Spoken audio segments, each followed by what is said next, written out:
à tous et à toutes. Aujourd'hui, on se retrouve pour une nouvelle vidéo. Aujourd'hui, je vais faire la config PC Gamer à 600 euros. Bon, cette config pourra faire fonctionner tous les jeux en médium élevé, 60 fps, 720p, 1080p. Voilà. Alors, on aura comme processeur le Intel Core i3 7300T.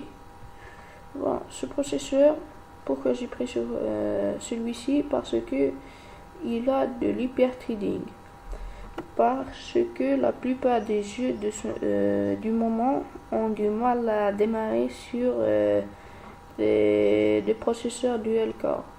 Alors, ce processeur simule deux cœurs virtuels. Alors, le jeu démarre sans problème. Alors, on aura l'architecture Kaby Lake. Il supporte les sockets LGA 1151. Voilà, une fréquence de 3,5 GHz, 3 mots de cache, 2 cœurs physiques et 4 cœurs logiques. Voilà. Alors, comme carte mère, on aura la MSI B250M Pro VH. Cette carte mère est assez simple. Voilà. Il supportera les Kaby Lake et les Skylake sans problème. Elle aura le chipset Intel B250, le socket ce sera du LGA 1151.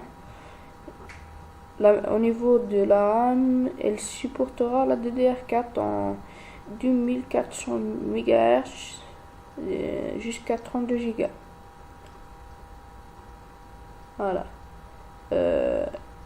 Il y aura du HDMI, du VGA, un PCI Express 3.0 x 16, deux PCI Express 3.0 x 1. Voilà. En arrière, on aura 4 USB 3.0, 2 USB 3.0 en interne et 2 USB 2.0 à l'arrière et 4 USB 2.0 interne. Voilà. Alors, au niveau de la RAM, on a pris de la DDR4 Crucial 2 x 4 Go en 2133 MHz. Elle aura un CAS de 16, voilà, des barrettes assez basiques parce que elle a pas la décoration gamer, etc. Voilà. Pour la carte graphique, j'ai pris la Gigabyte Radeon RX 460 WindForce OC à 4 Go, pas le modèle 2 Go.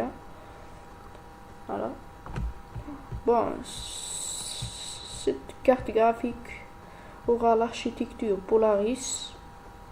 La fréquence du GPU ce sera de base du 1090 MHz en boost du 1212 MHz. Elle aura une finesse de gravure de 14 nanomètres. Là, au niveau de la mémoire, ce sera du 4 Go GDDR5. Voilà. Il y aura au niveau du connectique, il y aura un HDMI, un DisplayPort, un DVI. Voilà. Voilà. Pour le stockage, le disque dur, on aura le Western Digital Caviar Blue 1 Tera, un disque dur simple.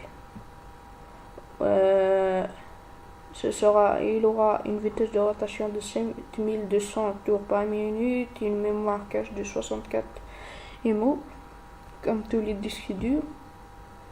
Pour l'alimentation, on aura la EVGA 450B de 400 watts, certifié 80 plus bronze. Voilà. ça suffira pour cette config. Elle n'est pas modulaire. Voilà, pour le boîtier, on a pris le Bitfinex Nova noir. Voilà. Je trouve que ce boîtier est assez sobre. Voilà. Il supportera les ATX, les micro ATX, les mini ATX. Voilà. Les emplacements de... non. Les connectiques, on aura un USB 3.0, un USB 2.0, une prise micro, une prise casque, voilà. Pour le ventilateur, ce sera un 120 mm en arrière et un emplacement supplémentaire en façade de 120 mm, voilà. J'espère que cette config vous aura plu. Si c'est le cas, laissez un petit like et abonnez-vous. Ciao ciao.